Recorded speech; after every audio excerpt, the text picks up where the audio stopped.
कह रहा है कि बिंदुओं P, Q, R, S के स्थिति सदिश क्रमशः यहाँ पे दिए गए हैं। ठीक है, तो दिखाइए कि ये रेखाएं PQ और RS समांतर है। PQ और RS जो है एक दूसरे के समांतर है, ये दिखाना है, और इनकी लंबाइयों का अनुपात भी निकालना है।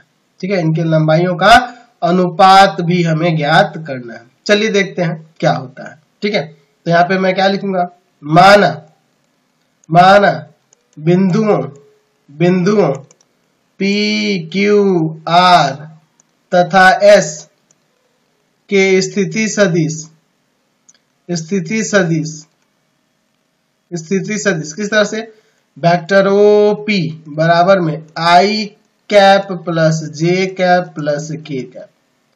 अच्छा, उसके बाद क्या है, वेक्टर Q बिंदु का स्थिति सदिश, तो वेक्टर OQ क्या हो जाएगा आपका 2I cap plus 5J cap.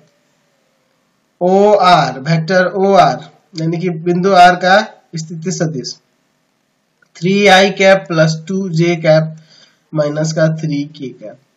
ठीक है, और फिर आपका S का स्थिति सदिश, तो वह क्या हो जाएगा I minus 6J cap minus K cap. यही ना होगा आपका, कोई दिक्कत नहीं है इससे। चलिए अब देखिए इसे। चलिए, तो अगर मैं बात करूं, हमें दिखाना है ना कि PQ समांतर RS के, तो दोनों का सदिश निकालते हैं। वेक्टर PQ पहले निकालिए, तो O के Q के स्थिति सदिश में से हमें P का स्थिति सदिश घटा देना होगा, यही ना करना होगा। तो ये रहा Q के लिए 2I कैप प्लस में 5J कैप माइनस P के लिए यही ना है I cap plus J cap plus K cap. चलिए अब इसे सॉल्व करते हैं। यहाँ पर 2I cap plus 5J cap minus का I कैप माइनस का J कैप माइनस का K कैप। चलिए घटाओगे तो हो जाएगा I कैप, इसमें से इसको घटा देंगे, प्लस 4J कैप माइनस का K कैप। चलिए PQ आ गया। अब निकालते हैं RS वेक्टर निकालोगे तो S के स्थिति सदिश में से हमें R का स्थिति सदिश घटा देना होगा। तो S का स्थिति सदिश यहाँ पे है I cap minus 6J cap minus का K कैप। ठीक है, और अगर बात करें R के स्थिति सदिश की, तो 3I कैप प्लस का 2J कैप और माइनस का 3K कैप, यही ना हो जाएगा। चलिए आगे सॉल्व करते हैं।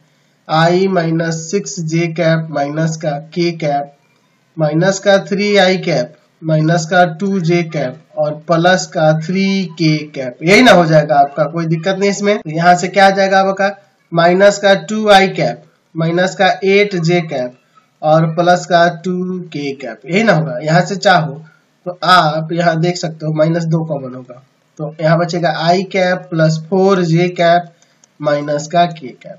ये वेक्टर RS का मान हुआ। तो यहाँ पे वेक्टर RS बराबर में माइनस 2 इंटू, इसके जगह पे क्या लिख सकते हैं, वेक्टर PQ लिख सकते हैं ना जी, क्योंकि PQ का मान यही आया है।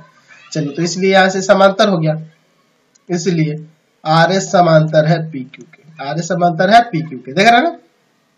अब बात करते हैं, दोनों का अनुपात हमें निकालना है, यहाँ दोनों का अनुपात भी निकालना है हमें। ठीक है, PQ का और RS का, PQ और RS का अनुपात निकालना है। देख लें, पहले PQ है फिर RS है, PQ तथा RS का अनुपात भी हमें इसमें ज्ञात करना है। चलिए, तो इसको इधर लाते हैं, इसको इधर लाते हैं, तो वेक्टर PQ बटा में वेक्टर RS बराबर में 1/-2, दोनों तरफ इसका मैग्नीट्यूड ले लेते हैं। तो मैग्नीट्यूड ऑफ वेक्टर PQ बटा में वेक्टर RS का मैग्नीट्यूड और बराबर में 1/-2, तो इसका मैग्नीट्यूड यानी पॉजिटिव हो जाएगा ना, ये 1/2 हो जाएगा, और ये PQ लिख लेंगे और इसको RS लिख लेंगे, यानी कि यहाँ से आ गया PQ और RS का जो अनुपात होगा वह 1:2 निकल के आ गया। चलते हैं अब अगले क्वेश्चन पे। चलिए अगला